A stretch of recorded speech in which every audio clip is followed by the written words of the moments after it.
Hey, I'm Ryan Reynolds. Recently, I asked Mint Mobile's legal team if big wireless companies are allowed to raise prices due to inflation. They said yes. And then when I asked if raising prices technically violates those onerous 2-year contracts, they said, "What the f*** are you talking about, you insane Hollywood ass?"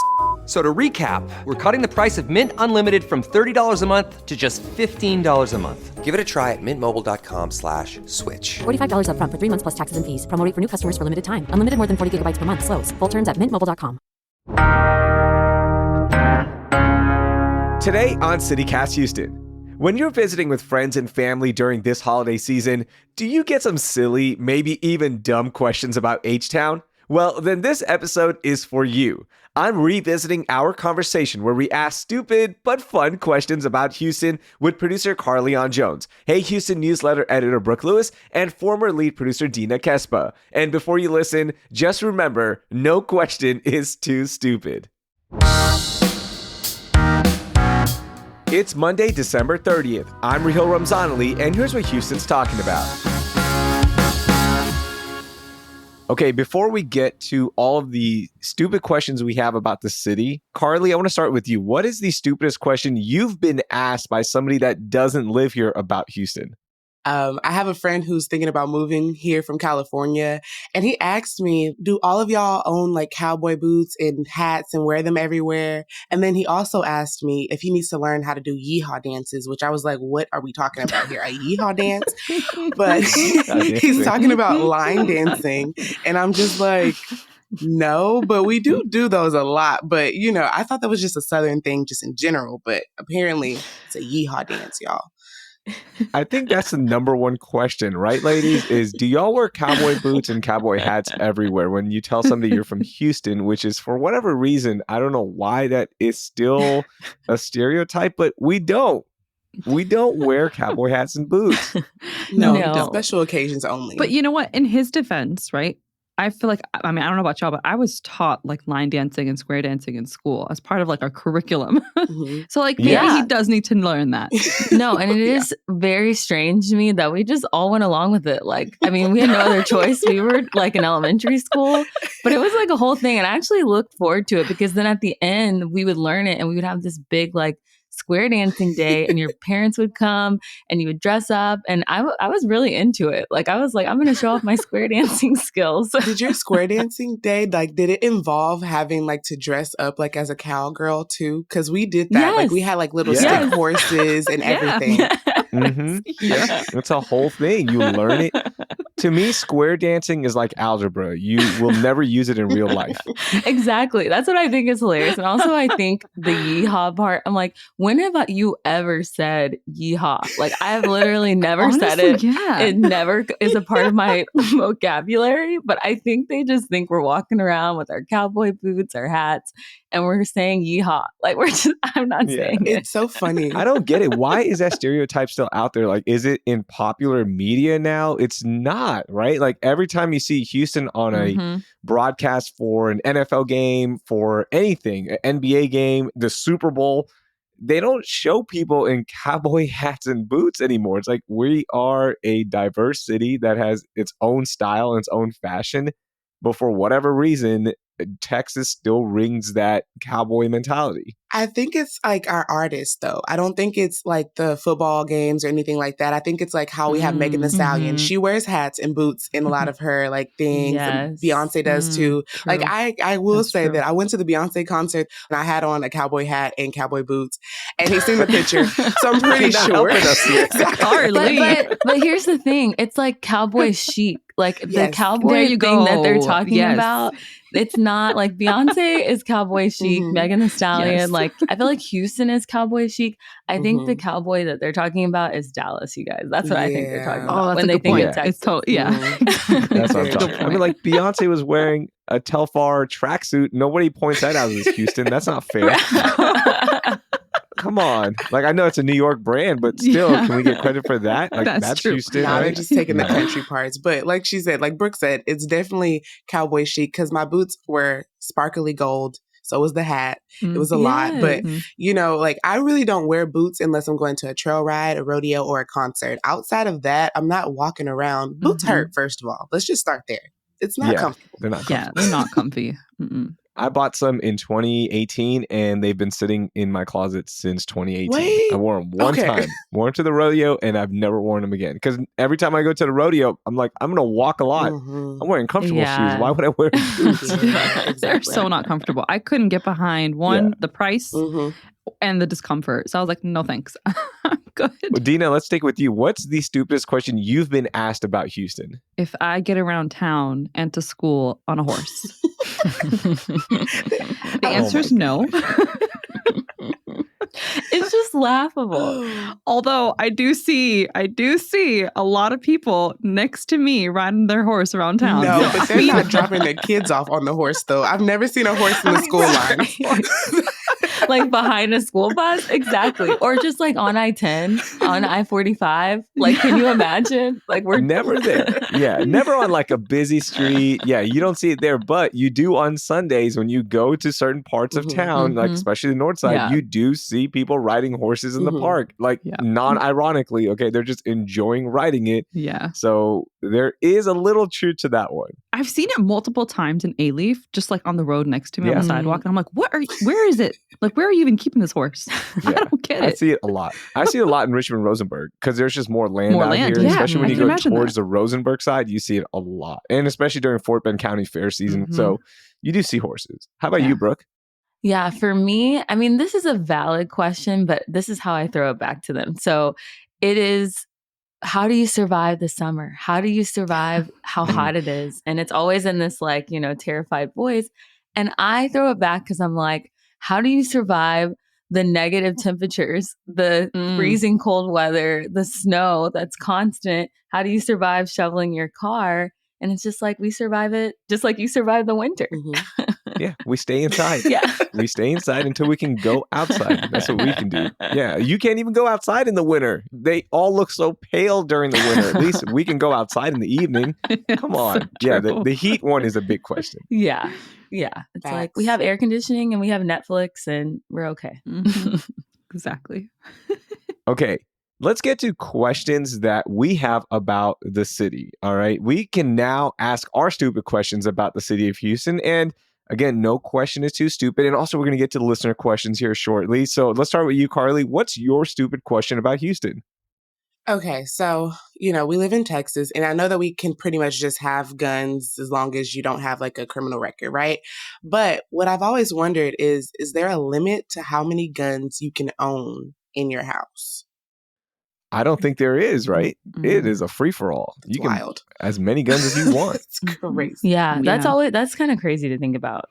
It is when you put that in perspective, like thinking about a person just having a closet of guns. Or a warehouse in Texas. And they're expensive too. It's not like guns are cheap. That's the other thing. Yeah. Like we've seen people make their Christmas cards with their guns out, right? Yeah. And you're like, man, that's a lot of money right there. Like, do you really need that much? And I guess you're balling if you're spending that much on guns. But yeah, I don't think there's a limit here. That's interesting. Yeah, there's no law that restricts the sale or purchase of multiple firearms, y'all.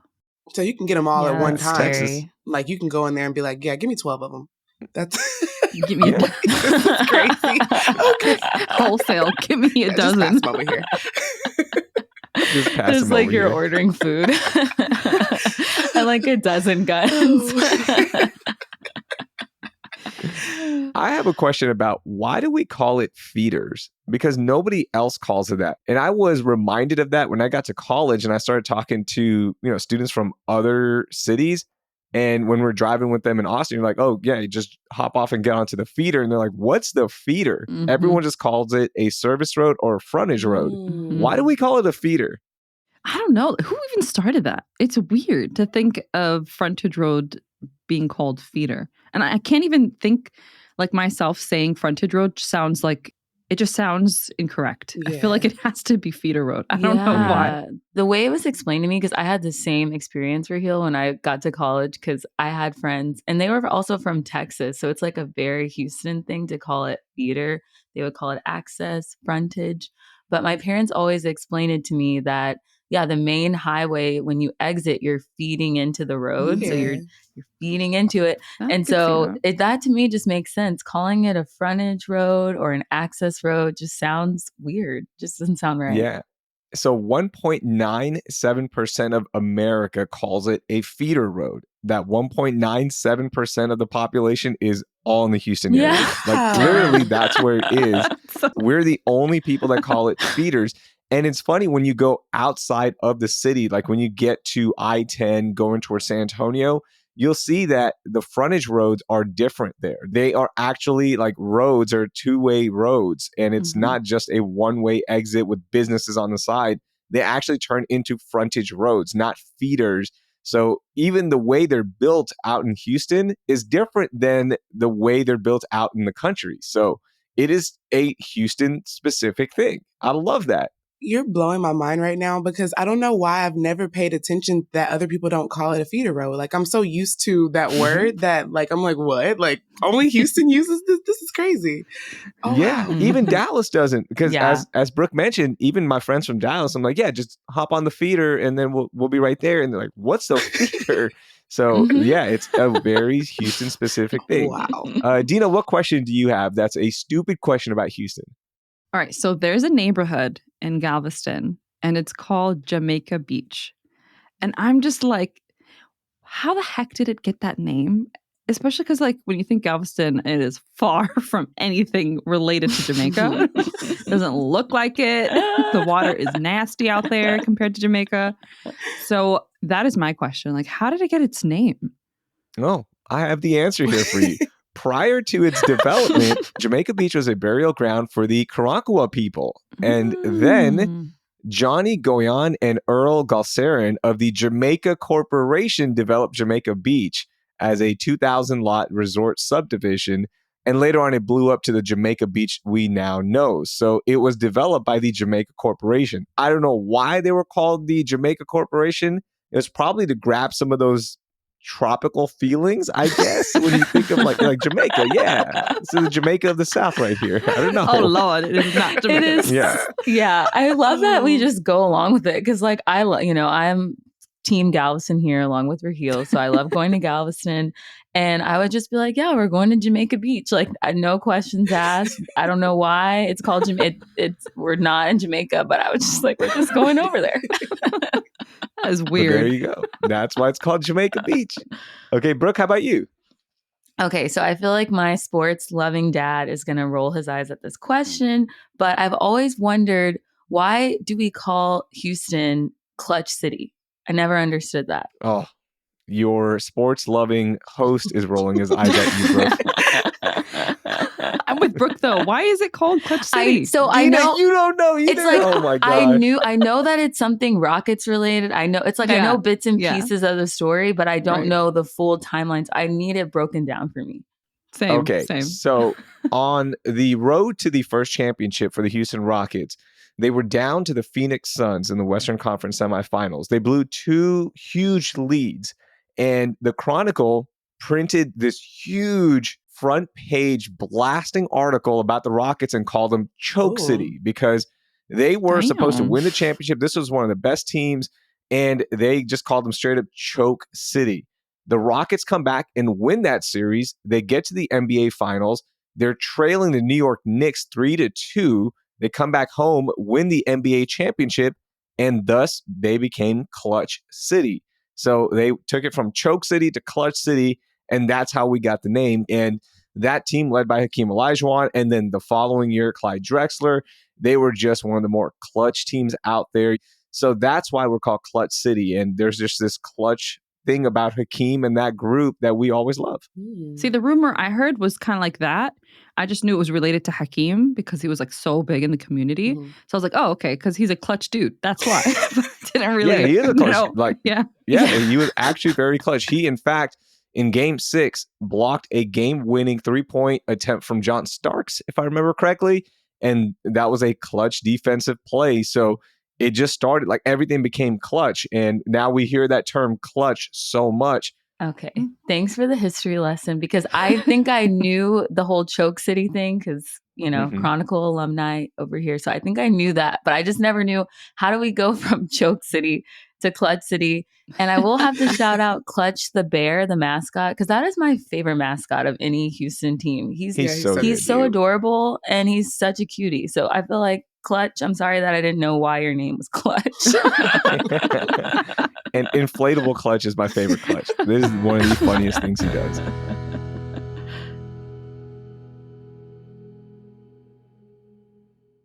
I'm James McComb, reporting live from home in my bathrobe and slippers. Tonight, we're talking Dunkin' Polar Peppermint Coffee. Gene's here with the latest. Gene, do you copy? The home with Dunkin' is where you want to be. Okay, we have some listener questions, and I don't know if these are stupid questions more than just good questions about the city of Houston. On Twitter, Amin Bundeli says, what is the best month of weather in Houston? Ooh, pick a month, ladies. What is the best month of weather we have here in the city of Houston? I will say it's April. April. Yeah, I was going to go with April March or April. March, like around there, because it's nice, it's cool. It is a little hot towards the end of April, but you still get that spring feeling. So I'm going to go April. How about you, Brooke? Yeah, I think it's whenever the rodeo starts again. It's like right around that time of year because it's usually not too hot and it's sometimes a little cold, but there's no humidity for a few weeks and it just never lasts, but usually around that stretch. Okay. Carly, how about you? I would definitely say March because like it has that nice breeze outside. It's not too hot. Like weather's in about like the 70s, 80s. Definitely a good time to go outside. Yeah. You can wear a hoodie, feel good, and not sweat in it. I like that. March all the way. I'm with you. Okay. B. Hannon on Instagram asked us, when will Alameda Road ever be smooth? Never. Never. That's the charm of it. That's asking like when will construction ever end in Houston? Never. Right. Never. It's never going to end. Or like when will Richmond ever be smooth? Or Kirkwood? Yeah. Oh my gosh. Yeah. It's never going to happen. It's like a roller coaster. That was by far the stupidest question, right? Yeah. Like, when will X road ever be smooth? Exactly. I'm just messing with you, Hannon. Okay. Before I get to some rapid fire questions, do y'all have any other questions that you want to ask about Houston, but you're like, I don't know, this might be too dumb or too stupid? This is a safe space, so ask away. I have one more question. Okay. Are we the only state that has a state pledge? Because, they always tell us like, oh, yeah, Texas, y'all are full of yourselves and you love your state a little bit too much. Like, are we the only people that sit there and do these pledges to the flag every morning? Ooh, that's a good one. I can't think of anybody else I've met that ever says a state pledge. Are there other state pledges, y'all? So I thought the same thing, Carly, because I remember this in high school. And we're not alone. Apparently, there are other states out there who have pledges for their flags. Okay, so it's not just because we're full of ourselves. Okay. Who knows the Texas pledge without looking it up? I know it. Okay, Carly, go. I know it too. Here we go. Oh, yeah, I think I know it. Let's say 3, 2, 1. Let's do it together. Let's do it. In Yes. unison, I okay? pledge allegiance to the Texas one state. I thought it was honor the Texas flag. Honor the Texas flag. No, you're right. I pledge allegiance to honor the Texas. One state under God, one and indivisible. Under God, one and indivisible. Yeah. Yep. Honor the Texas flag. I pledge allegiance to the Texas, one state under God, one and indivisible. Yo, we fumbled that. It's been a while since I've had to say it. This is giving me flashbacks because in our like morning announcements, did you guys have it where you could get picked to do the pledge like over the speaker? And it was such a big deal. Like I remember getting picked for that and I was like, oh my God, my voice is going to be over the whole thing and I get to say the Texas pledge. Oh my God. Yeah, that was a big deal. Oh, flashbacks are coming right now. Oh my God, that is crazy. Oh my God, I'm horrified. Here's one for our neighbors to the east, Louisiana. I pledge allegiance to the flag of the state of Louisiana and to the motto for which it stands, a state under God, united in purpose and ideals, confident that justice shall prevail for all of those abiding here. Oh my God, that is a long. That is a long one. That is long. That's interesting. Here's Arkansas. This is the best one. I salute the Arkansas flag with its diamond and stars. We pledge our loyalty to thee. Quick, easy, done. Yeah, that's so intense. I pledge our loyalty to thee. Oh. Okay, now I'm going to rapid fire some questions and get your thoughts on this, okay? Ready. Can you live in Houston without a car? No. No. Impossible. Impossible. Did you grow up on a farm? No.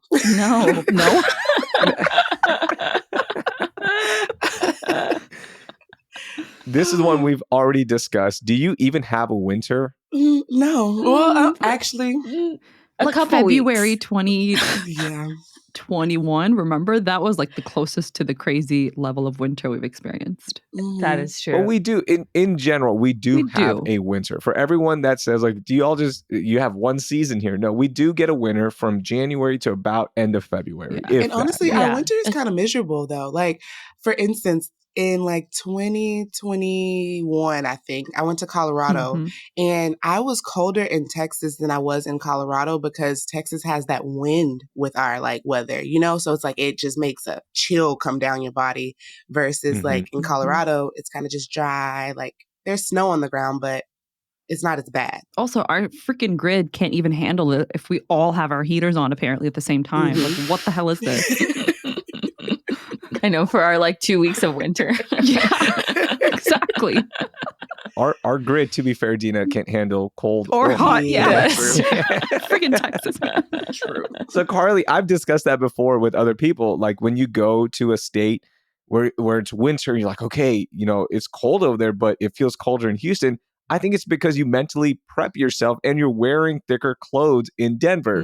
In Houston, we're not wearing thermals, right? Like we don't walk outside with thermals. So you're like, ooh, it's colder here. It's just because we're not prepped for it. We're just wearing a hoodie. Come on. But we whip out our boots and scarves the second it hits like 65. Yeah, it's coming. I feel like that boot and scarf day is coming. Like maybe in a week or two. Like it just needs to be 65 or something. Exactly. Han Solo season. Everybody dresses like Han Solo. Yeah, that's true. But see, the thing is, like, I was in Denver and, like, yes, I did bring more stuff to prepare for it. But when I realized it wasn't that cold, like, we saw, like, a lot of girls that were taking, like, pictures in their bathing suits in the snow. And so me and my friend wanted to do it. So we did. And it was not bad. Like, we were out there and it didn't bother us. Like, we had on our boots and a bathing suit. It was crazy. But yeah. All right. And to be fair, Carly, you were probably partaking in the local Denver fair. Okay, so no, I wasn't. All right, that's not. Carly is like, this is 100% me. I don't know what y'all are talking about. This is just a decision I would make. Oh my God. Okay, here's a good one. What are those weird rims on the cars everywhere? Are they talking about swangers and elbows? Come on. Yes. Just like get used to it. Just get used to it. It's our car fashion. Stylish. When I was little, though, those things kind of scared me because I'm like, I don't want to get too close. I'm going to get cut. Like, I don't want to be too close to these. Do they mess up your car if you get too close, though? Like, I think that they actually do. Yeah. Oh, yeah. Yeah. Mm-hmm. Yeah. Yeah. I mean, they will hit your tire, but it'll probably hurt the actual, like the rim itself more. Yeah. It's not going to hurt your car or anything. Their rim might get messed up because if you collide with a car going fast, the momentum's going to hit the thing that's sticking out. Yeah. So it might hurt the elbows more. But yeah, that's part of Houston slap culture. That's what it's about here. Okay, last one. And I think we've hinted on this throughout the entire conversation. Why are Texans so freaking obsessed with Texas? Because it's a great place to live, I think.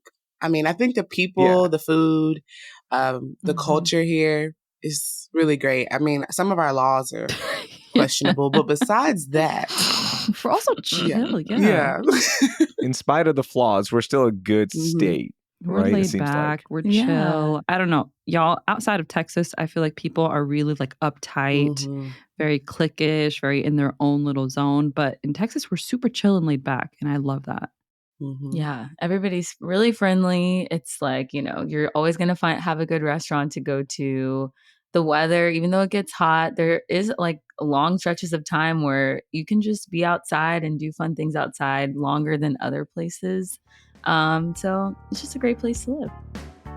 Texas forever, Houston forever. I think that's a great way to end it. Ladies, thank you so much for sharing your stupid questions and all the listeners who shared theirs as well. That was a lot of fun. Yeah, thank y'all. Yeah, it was so fun. Thanks.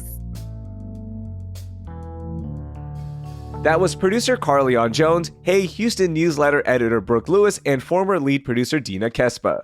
By the way, do you want really good Houston history, events, and more every morning in your inbox? Then subscribe to our newsletter, Hey Houston, with the link in our show notes. Plus, hit the subscribe button to our CityCast Houston podcast and we'll bring you news and moments of joy all year long. And give us a rating and review wherever you're listening. And please share this episode with 3 friends who want to be more plugged in with what's happening around H-Town in the new year. Thank you.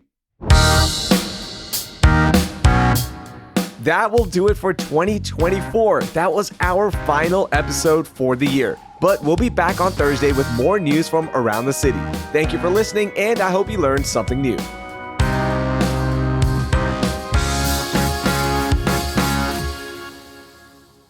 They scared me about my window at one point. I don't even know when it got hit. Honestly, y'all know I'm not a good driver, so I don't know what happened. But I just know there's like a crack like from one side of the car into the other side. And they were like, yeah, you need to get that fixed because if you don't, it could just like fall in on you. I don't even know if I still got it fixed yet, honestly. Oh it's my just God. been years at this point, but we're just going to pray about it. No, they're just trying to get you to fix it. Exactly. Yeah. They're just trying to get that insurance claim on you. That's all it was. Yes.